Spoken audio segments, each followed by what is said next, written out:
Alright guys, I've come up to Point Peron even though it's starting to get a little bit late and it's getting a little bit cold up here because I've got a bit of an announcement that I'm really excited about, and that's at the council meeting earlier this month.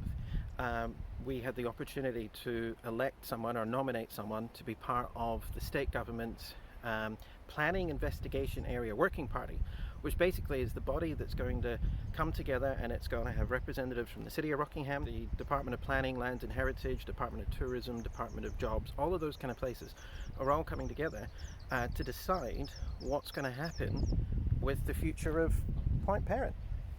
Now, at the end of the day, it'll still be the ministers and the Premier and those types of people that make the decisions, because as much as all of this fits or sits within the City of Rockingham, it's still state government owned land. But as someone who's grown up here in Rockingham, as someone who used to watch Ship to Shore that was filmed here, and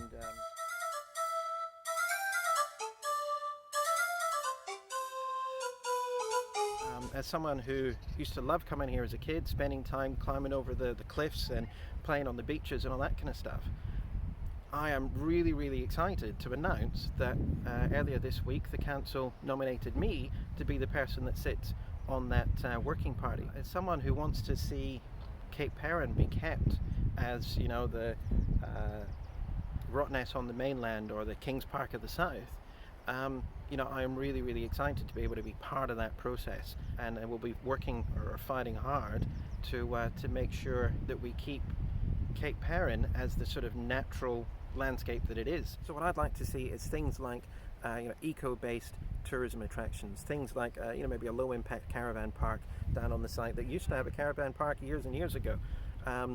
It's snorkeling, kayaking, walk trails, interpretive signage, all of that type of stuff, but with a big focus that the #1 priority is keeping the bush forever sites and the A-class reserves as A-class reserves and bush forever sites.